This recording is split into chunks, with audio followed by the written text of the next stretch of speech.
आप सभी को गुड मॉर्निंग। आप देखिए काशी हिंदू विश्वविद्यालय के सामने स्वच्छता अभियान में जुट गए हैं सभी कर्मचारी गण जो और यहाँ के प्रशासनिक अधिकारी लोग भी हैं। ठीक है, जरा चलते हैं, जरा बात करते हैं इनसे।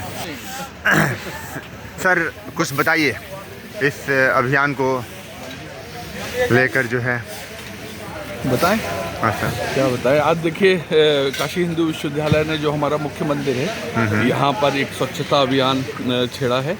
और जैसे कि हमारे माननीय मोदी जी का प्रधानमंत्री जी का था कि हम लोगों को 22 तारीख के पहले सभी मंदिरों की सफाई करना है, उसी क्रम में हम लोग ने आज काशी विश्वनाथ का आज पहले सुबह कुहासे में, ठीक है, और इस कार्यक्रम में आज हमारे कुल सचिव, कुल गुरु और सभी विश्वविद्यालय के पदाधिकारी उपस्थित हैं और हम लोग पीछे से मंदिर की सफाई करते हुए आगे आ रहे हैं। सर आपका शुभ नाम? मैं doctor Anupam Kumar Neymar, dean of student BHU। ठीक है, धन्यवाद sir.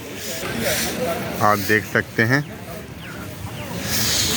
Sir. Good morning, good morning, good morning sir. Sir बताइए कुछ इस स्वच्छता अभियान को। नहीं, बिल्कुल एकदम बहुत जरूरी है। मोदी जी के सफाई स्वच्छता भारत सरकार के सपनों को साकार कर रहे हैं। सर ये 10 दिन चलेगा? अभी चलेगा, ऐसे कम है। हाँ, कम चलेगा। अभी तो मंदिर की सफाई हो रही है। ठीक sir. Sir good morning. Sir मुझे कुछ बताइए, क्योंकि आज पहले सुबह कुहासा जैसा था, ठीक है, और जैसी भीड़ मतलब बच्चों की भी और आप लोगों की भी उपस्थिति काफ़ी गौरवान्वित कर रही है कि स्वच्छता अभियान को लेकर जिस तरीके का एक उद्गार होना चाहिए, तो सर आप कुछ कहें।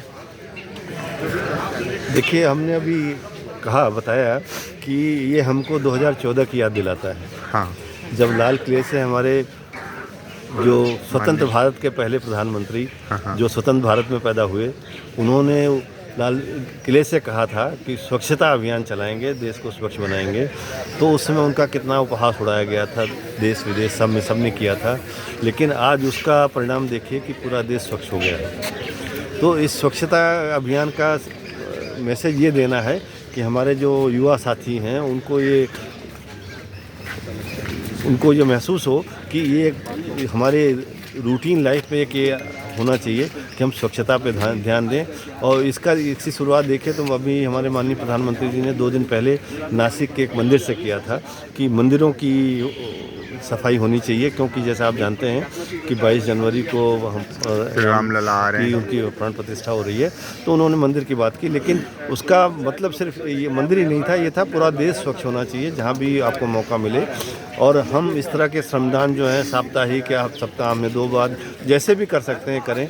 जैसे आज हमने अपने विद्यार्थियों से भी ये अनुरोध किया कि आप जिस छात्रावास में रहते हैं उस छात्रावास को भी एक दिन श्रमदान दें और सफाई रखें। तो इस तरह मैसेज सब जगह जाएगा और ये जो हम चाहते हैं कि हमारा देश स्वच्छ हो और जो पुरानी जो इम्प्रेशन है वो दूर हो, और ये एक सुंदर देश है, सुनहरा देश है, बिल्कुल सोने की चिड़िया है, हमको वो पुराना गौरव वापस मिले। नहीं बिल्कुल, बहुत बहुत धन्यवाद सर। सर आप कुछ कहेंगे? जैसे कि माननीय कुलगुरु हमारे तो सब कुछ बता ही दिए माननीय प्रधानमंत्री जी के बारे में, परंतु जो स्वच्छ रहेगा वही स्वस्थ रहेगा। हाँ, अब स्वच्छ मन से है या शरीर से है। तो यहाँ पे जैसा कि अभी हमारे गुरुदेव लोग आदेशित कर रहे हैं और उस आदेश के पालन में पूरा सुबह से ही यहाँ पे सभी लोग लग गए हैं कि मंदिर और जो भी हमारा प्रांगण है स्वच्छता और स्वच्छता का मूल मंत्र है।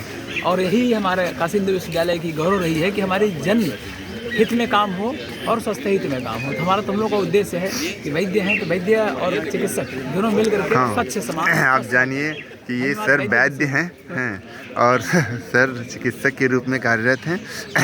ठीक सर, बहुत बहुत धन्यवाद सर। सर नमस्कार सर। स्वच्छता को लेकर कुछ लोकोक्तियाँ बताइए अगर आपको याद हो सर, मतलब पुराने लोग। तो नहीं याद है, साफ बात है, ठीक है, लेकिन मैं इतना जानता हूँ कि हमारी सनातन परंपरा में स्वच्छता पर विशेष बल दिया गया है। कुछ कारण ऐसे हुए कालखंड में कि हम लोग उसको एक जाति विशेष को हाथ सौंप के अपने हट गए, और ये यही हम लोगों के पतन का एक बहुत बड़ा कारण बना और समाज में भेदभाव का भी कारण बना और अस्वच्छता भी बहुत तेज़ी से बढ़ती चली गई, आपने देखा होगा। और इसी भावना को जागृत किया हमारे वर्तमान प्रधानमंत्री ने, और उसके पहले आपने देखा होगा गांधी जी ने भी उसके बारे में बहुत चर्चा की थी, लेकिन वो अमल में नहीं आ पा रहा था। वर्तमान प्रधानमंत्री में खुद जब इस प्रकार के कार्यों को करना शुरू किया तो लोग उससे प्रेरित हुए।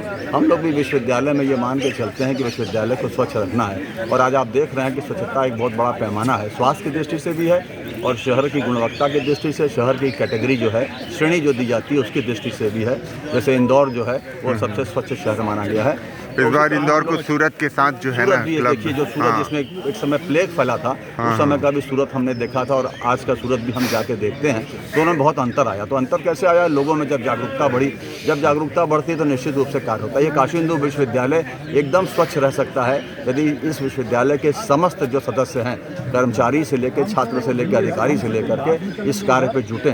तो हम लोग यही संदेश आज देना चाहते हैं। ये संदेश वर्तमान सरकार का जो संदेश है उसके अनुरूप तो है ही है, लेकिन इसके अतिरिक्त भी एक हम संदेश दे रहे हैं और छात्रों से आह्वान कर रहे हैं कि विश्वविद्यालय को स्वच्छ बनाने में अपना योगदान दें। आवश्यकता हो तो हम लोग भी उनके साथ हमेशा खड़े रहेंगे और इस तरह से हम विश्वविद्यालय को पुनः प्रतिष्ठित करना चाहते हैं, एक रोल मॉडल के रूप में विश्व में दिखाना चाहते हैं। बहुत बहुत धन्यवाद सर। और आप नमस्ते सर। नमस्कार सर कुछ बताएं। हाँ, क्या कहते हैं, पहले हम लोग अगर देखा जाए तो वेस्ट की प्रॉब्लम शहरों की थी, कहीं ना कहीं अब गांव में फैलती जा रही है। पॉलिथीन हमारा भाई आरंभ बन गया है, मगर कहीं ना कहीं वेस्ट जो है, जो कचरा है, वो कहीं ना कहीं हमारे स्वास्थ्य से, हमारे वातावरण से सीधे या इनडायरेक्टली रूप से जुड़ा हुआ है। और अगर वातावरण शुद्ध रहेगा तो मन भी शुद्ध रहेगा, मगर कहीं ना कहीं हमने चीज़ों को इग्नोर किया है, इसलिए समस्या आई है। और ये वैश्विक समस्या हो गई है और सर, ये कहीं ना कहीं हमारी इग्नोरेंस की वजह से वैश्विक समस्या हो गई है। मगर जब क्या कहते हैं, कहीं का हम जाते हैं, कहीं का वातावरण साफ रहता है तो हमें उससे अलग तरह की फीलिंग आती है। कहीं ना कहीं सरकार का धन्यवाद है, मोदी सरकार का, कम से कम हम कुछ नहीं तो कम से कम कचरा क्या होता है उससे अवेयर हुए। पहले लोग सोचते थे कि केवल सरकार का हिदायत है, हमारा काम कचरा फैलाना है, सरकार का काम या कुछ पर्टिकुलर समुदाय का काम है साफ करना है। मगर एक कचरे से लोगों ने ये नहीं सोचा कि क्या बीमारी हो सकती है। कहीं ना कहीं